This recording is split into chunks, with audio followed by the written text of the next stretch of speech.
Men under repair. Well, I think we can all acknowledge the fact that life's not easy. And many of us men have gone through life with many traumatic, emotional, and damaging experiences, and we don't have anywhere to fall back on. We feel elements of shame. We feel elements of guilt. We feel elements of inadequacy. Is there a way out of this hole that we've dug ourselves into? Stay tuned, because we're going to address that very issue in this video. Well, alrighty, kids, like I said in the introduction, men under repair. What the hell am I talking about? Well, I don't know how many men in America, I don't know how many men around the world are truly under emotional, spiritual, financial repair. They have been damaged. They have been hurt. They've been traumatized. How do we deal with that? What is it? How do we identify it? Well, I turned to my friend, Jason Stanley, who is an expert in this field. And Jason, if you would just introduce who you are, how you're qualified to address this. And then I want to go over a couple of things that I think are most common in how men who have been hurt feel. Excellent, sure. First of all, thank you for having me on your channel. I really appreciate it. My pleasure. Yeah, hopefully this message can get out to more guys, kind of our demographic. Sure. So who am I? Well, I'm a certified trauma specialist. I deal with trauma, and as a man, there's another aspect that really makes me qualified. That is, I've been through many, if not most, of the issues that we deal with under male trauma in America.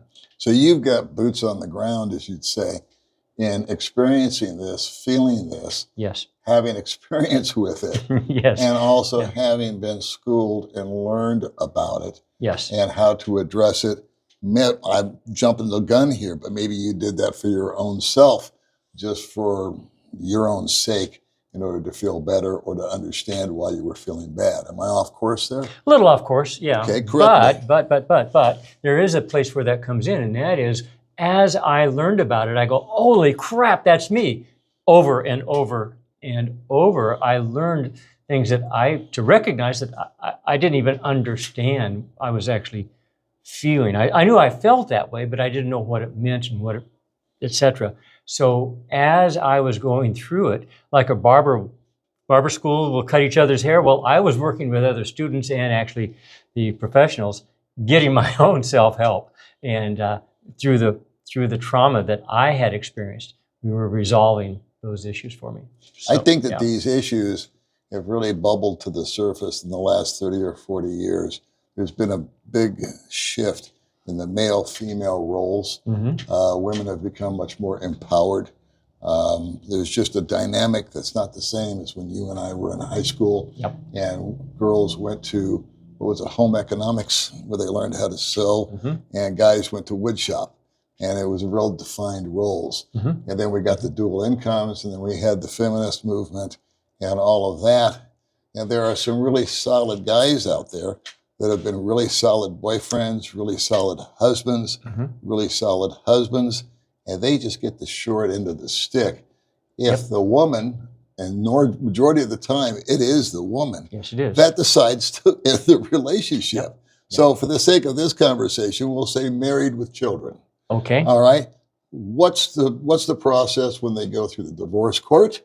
What happens to the man emotionally and financially after that has happened? And then where is he as far as his own feeling of self-worth? Can you address those three things? Oh my goodness.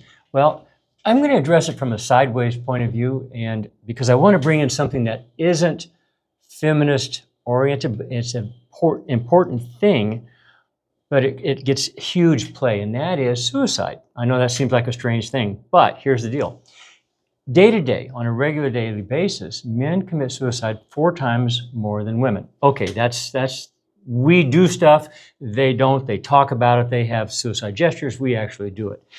That's just the difference between being male and female. But during the divorce, directly to your conversation, during the divorce or shortly afterwards, men's suicide rate magnifies 3 to 4 times, 300 to 400% more. So men during this divorce process or shortly after are committing suicide 12 to 16 times for every woman that takes her own life.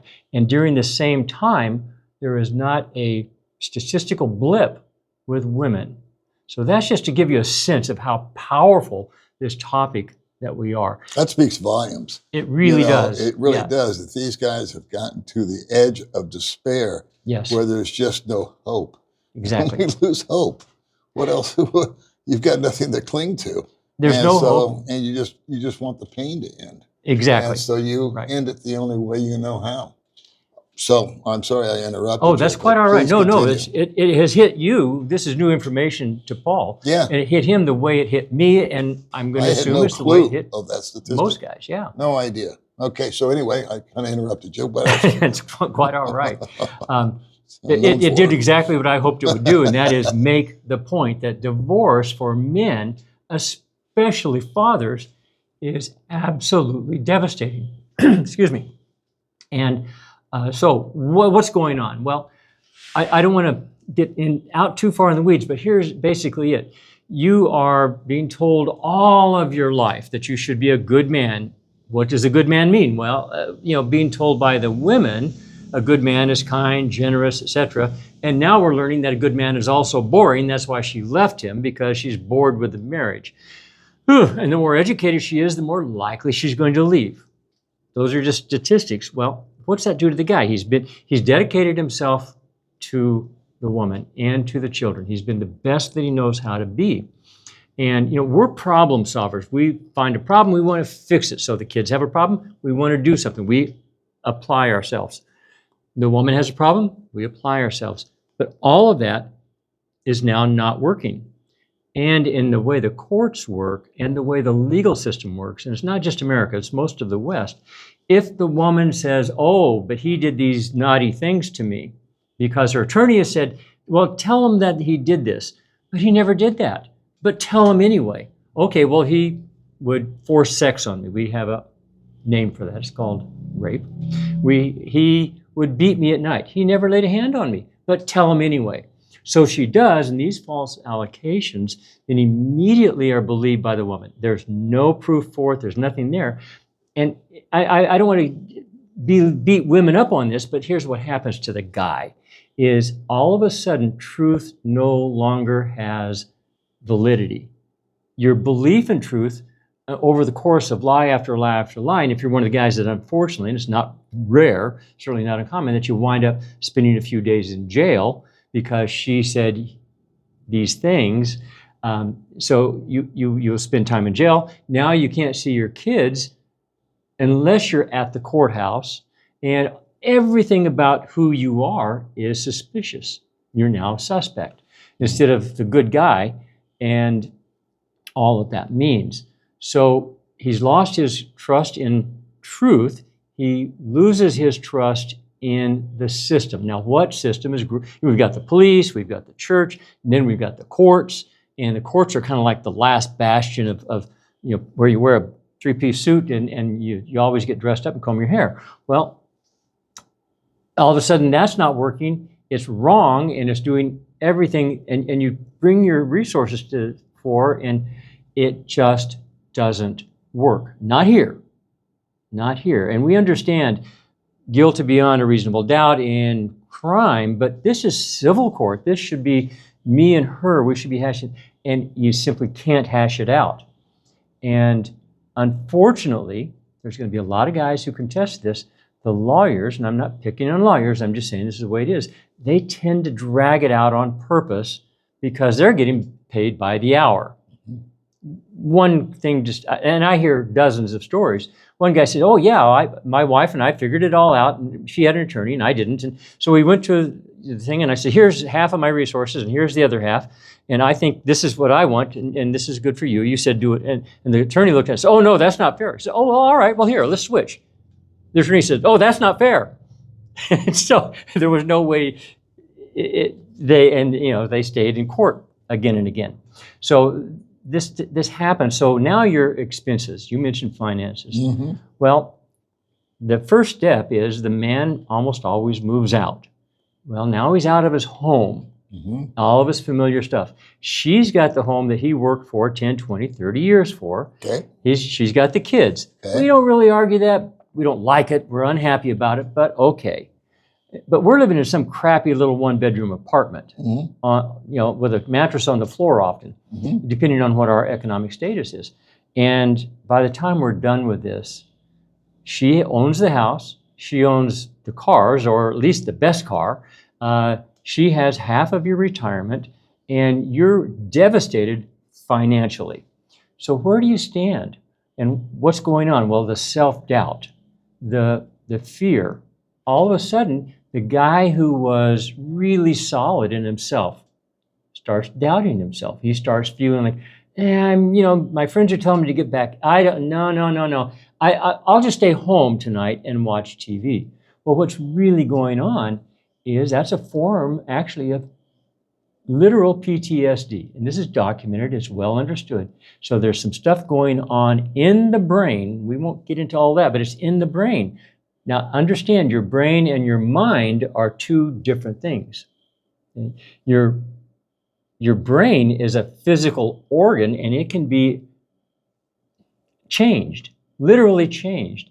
And this process of just divorce court changes the brain, and once that change is there, it is permanent unless the right kind of resolution comes, and that is with somebody who's trained like me. You have to have the right format and the right process to actually deal with that. And so that's just kind of a really broad view of how bad it can be. Well, what struck me on that was I'm picturing this, and I said, okay, the guy moves out. He eventually gets into a routine where he's accustomed, he doesn't like it, but he's living in the one-bedroom apartment. And he's cool with that because he knows these kids are being taken care of. Perhaps there's an amicable visitation set up. Perhaps the woman lightens up a little bit. But he's still going to be stroking the check, the child support. His future is not looking nearly as rosy as it was when he was looking at the equity in his home going up, the time spent with the kids, the quality there. It'll probably affect his performance at work. But what really struck me was now his foundation has been shaken, and that was his belief in the system, his belief in the truth, and the belief in justice. Because we're all raised, especially Americans, that's the American way. If you tell the truth, then the truth will set you free. And justice for all. And the court is blind. She's blindfolded. And she only sees, facts and hears. So that now, those core principles are shaken. And you just sort of, to me, that would lead to great despair. It does. And Absolutely, so what are some of the key things that men feel? And we'll see if anybody resonates with any of it. I said despair. What else is there? Shame. Well, shame is a big deal because now you failed. And understand those changes are going on in the brain. Now shame has a much bigger role. You can't shake things off like you used to. Anger. Now, again, anger is real different because now in the trauma environment that you're in your brain, anger is like it's triggered. Bam, bam, bam. And the little thing will kick you off and you are very angry where you didn't used to be, you didn't have a hair trigger. And so now you do. see a personality change in men after this kind of trauma? Well, yeah, you see the personality, but it's not the surface personality. It's the core personality. It's the deeper stuff. And the guy starts wondering, what's wrong with me? Why did I get so pissed off at her? She's just a little clerk. Right. All she did was she didn't put the money down the counter in a way that made me happy. Right. So little things are setting you off that normally absolutely, don't. absolutely. You get set off. And you're aware of this and you're confused by it. Right. And that just fuels the fire. Yes. And and the side thing that happens is it's really easy to self-medicate. Drinking and drugs. And for most of the older guys, you just have a few extra beers or a couple glasses of wine or whatever it is. But so you self-medicate, so you don't feel that anger. But that anger, that anxiety, which then often comes out as anger, but that anxiety is there. I used to be so relaxed, and I'm not. I'm just going into work or getting off of work. Right. I'm feeling uptight. Right. And I can't wait to get home and relax. Right. I don't want to go out. I don't want to do things. I've lost my zest and loss of interest. So a guy, let's say guys really enjoys either motorcycles or maybe rebuilding antique cars. He hasn't been out in the garage if he's got one, but Right. he hasn't been out there working on the cars on his own or with his friends in 6, 8, 10 months, and doesn't even realize that much time has passed until one day somebody says, "Hey, I haven't seen you around." And that reflection happens, and then you start wondering again. So shame, anger, anxiety, and self-doubt. So back to performance at work. Self-doubt, you don't have the confidence to do the things that you would automatically do, even if you are technically competent. You may have a technical job, maybe not an office job, but technical. Well, you can still wire a house, no problem, but you won't go talk to the customer. Okay. All right. What kind of self-help is there for guys like this? I know that you have a YouTube channel, but you're not going to monetize it. No, It's not something that he's doing. It's not the typical, like me, guys, it's going to run ads. Your videos run about 5, 6 minutes. 5, 6, 7 minutes, yeah. Yeah. And so he's not going to monetize it, which means there's not going to be any commercials. So what are you bringing to the party here? What have you built up that we're going to put a link into here?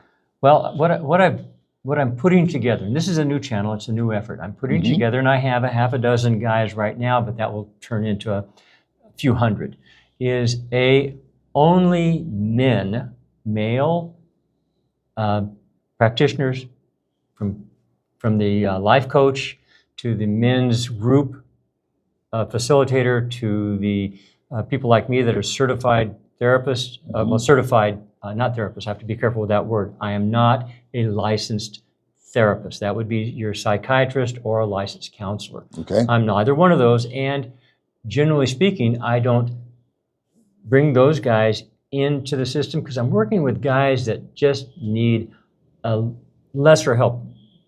Absolutely, do therapists and psychotherapists have a place in the world? You bet. They're dealing with chemical imbalances that come out of childhood, essentially. It's stuff like schizophrenia, etc.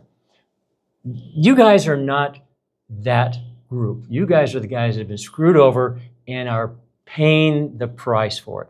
So we're really focusing on this mid-level kind of stuff. That's specialists like myself who really understand the ins and outs of masculinity, understand the ins and outs of trauma, ins and outs of what it's like to be a man. And much of what it turns out to be is I'm connecting individual men together with either a men's group or a man who is a specialist and dealing with it from guys who are not male feminists, which the mental health field is ripe with. So, by the way, which we might touch on, and that is, it's worse than a crapshoot if you're going out saying, you know what, I'm feeling all this stuff. Who do I talk to? And you pick up the phone or you look online. Educationally, over 80% of all mental health practitioners are women. That means 20% are men. Well, half of them, at least half, are male feminists. So that gives you 10% of the mental health population that are at least aware of and not angry or full of animosity towards men. So I vet the men who are involved in this, who are the mental health practitioners. I vet them for their bias, and if they don't have a male bias, I don't let them in. That's an interesting statistic because if you are a male and you're going out to get help, you're going to get biased information from a biased individual. Yes. I think what you're doing here with your channel, which, by the way, if I didn't mention, is not monetized. That means free. Okay. So, no ads. No ads. Yeah. And you've got, 54 videos up there? Yeah. Well, they're not active. I've got 54 videos. Okay. Many of them are in the can. So they're already done, and they're just waiting, and I've released 2 a week. And so they address shame. Yes. They address what we talked about with the court system. It goes into a much deeper dive on much more particular topics than we covered here. This was just kind of an overview. Right. But if you find yourself, then you're in a position where mentally you've felt one or more of these emotions. But what I found fascinating, the way this conversation started a couple of days ago, was I just brought up PTSD and military PTSD. Mhm. And Jason enlightened me that I've probably got PTSD just from the divorce that I went through. Yeah. Yeah. And some of the mental agony that I've gone through in rearing the kids Mhm. and then going off the reservation. So it's not just, God love our military, but it's not just guys that have been to combat. Yeah. It's guys that have been to war with their Yeah. wife, Yes. know, Yes. and life Yes. and raising Yes. kids. And it leaves emotional scars Yes. in our Yes. heads. Yes. Absolutely. So, this is just kind of a teaser. And I'm going to leave it up to you guys. I'm going to go ahead and put a link to Jason's channel, free. Yeah. He's got different videos that address these same issues. If you're feeling some of these issues, if you'd like to hear his point of view on it, feel free to click on it. There's no charge, there's no thing, there's no ulterior motive here. He's putting together a network of individuals that he's going to try to make available to you later down the line Mhm. and in the future. So, Jason, thank you very much for coming by, or allowing me to come by, because I'm at your house, Yeah. and coming out and sharing some of this with us. This was all inspired by a conversation him and I were having over coffee 2 days ago when I mentioned PTSD. Yep. I had no idea that he was doing all of this stuff, and he started to explain it to me, and I said, you know what, this is important, because my demographic is a bunch of old farts like me Mhm. that And- watch this channel, and perhaps this will be something you can relate to, or you know someone, maybe one of your sons, one of your kids, one of your neighbors has this kind of PTSD, male syndrome of brokenness and feeling downtrodden and not feeling the best about themselves.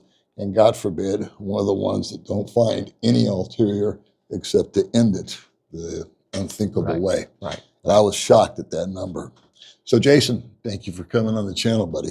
You're so welcome, Paul. Thanks for having me here. Guys, I hope to see you on my channel. Till then.